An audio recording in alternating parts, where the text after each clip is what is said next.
they told us black folks couldn't handle money. Said we were lazy, couldn't build anything, needed white folks to take care of us. That's the lie that kept Jim Crow alive for nearly a century.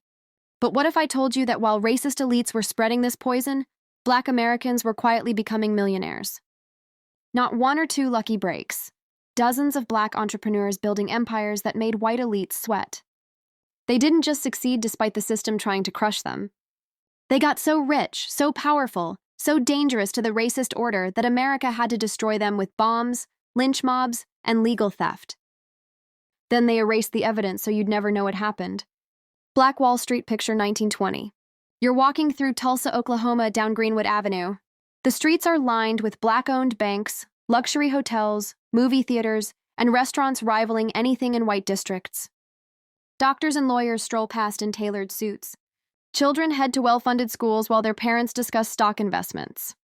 This isn't fantasy. This was Black Wall Street. And it terrified white America.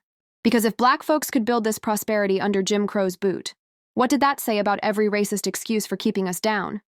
O.W. Gurley started it all when he bought 40 acres in North Tulsa to create something revolutionary, an all-black town where white racism couldn't touch the money. Gurley understood that wealth alone wasn't enough.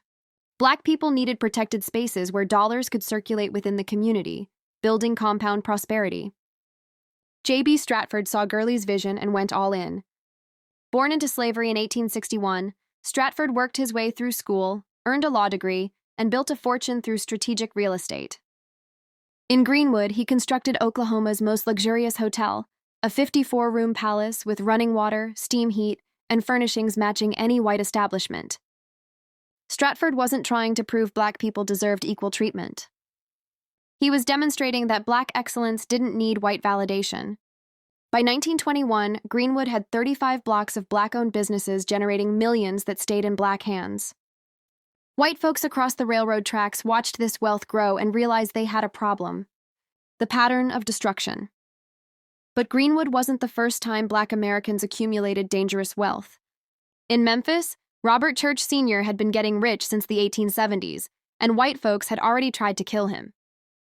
During the 1866 Memphis race riot, a white mob shot him in the head and left him for dead.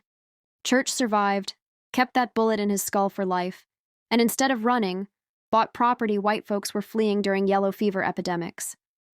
By the 1890s, Church owned so much of downtown Memphis that he became the South's first black millionaire, worth over $30 million in today's money. In California, Mary Ellen Pleasant made her fortune during the gold rush, not by digging but by recognizing the real gold was in miners' pockets. She invested in boarding houses and real estate while secretly funding the Underground Railroad. When John Brown needed money to raid Harper's Ferry, Pleasant reportedly gave him $30,000, nearly $1 million today. After the raid failed, white press couldn't admit a black woman had outsmarted them. So they called her a voodoo queen who manipulated men with dark magic. Annie Malone turned hair care into a $14 million empire. Her Poro company in St. Louis trained over 75,000 black women in business skills while manufacturing products shipped nationwide. She'd created more black millionaires than any other business in America. But wealth this visible, this independent, this threatening, couldn't stand.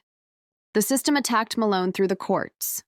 Her husband's 1927 divorce demanded half of everything she'd built. Courts that never protected black women's rights suddenly decided he deserved millions from a business he'd never helped create. Then came tax disputes, frozen accounts, and forced sales.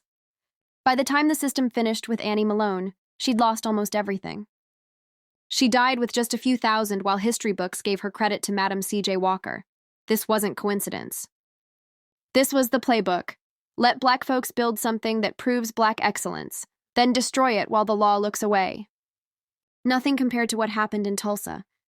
A 19-year-old black shoe shiner named Dick Rowland allegedly assaulted a white elevator operator. The story was probably false, likely just an accidental bump in a crowded elevator. But truth didn't matter. White Tulsa had watched Black Wall Street grow for 20 years, looking for an excuse. When rumors spread that black men were marching to protect Rowland from lynching, white mobs grabbed guns. But they weren't just angry citizens.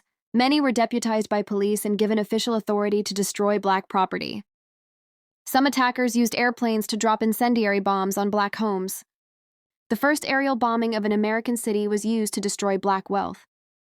By June 1st, over 300 black residents were dead, though officials claimed just 36. 35 blocks burned to ash. 2,500 homes destroyed, along with virtually every black-owned business, church, school, and hospital. Property damage totaled $30 million in today's money. Here's the evil part. When survivors filed insurance claims, every company denied coverage, claiming riot damages weren't covered, even though white authorities had participated in the destruction. J.B. Stratford, who'd built Oklahoma's finest hotel, was charged with inciting the riot. He fled to avoid lynching and never returned. His hotel was rubble. He never received a penny. The erasure. Tulsa disappeared from Oklahoma textbooks for over 70 years. Most Americans didn't learn about Black Wall Street until the 1990s. That erasure was deliberate. Can't have people asking why black folks were thriving in 1921 but struggling in 1971. Can't have people wondering where all that wealth went. This is the real history of black wealth in America. Not the sanitized version where exceptional individuals overcame racism through determination. The truth? Hundreds, maybe thousands, of black Americans built substantial wealth between 1870 and 1970. They created independent institutions, funded political movements, and proved black excellence was normal, not exceptional. That success was so threatening that the entire system mobilized to destroy it. Bombs, bullets. Corrupt courts, insurance fraud. Historical amnesia. When people ask why there's a racial wealth gap, they act like it's mysterious. But it's not complicated. The wealth was stolen. The businesses were burned, the property was taken. The insurance was denied. The legal system refused justice. Then history books pretended none of it happened, so future generations would blame themselves for poverty created by organized theft.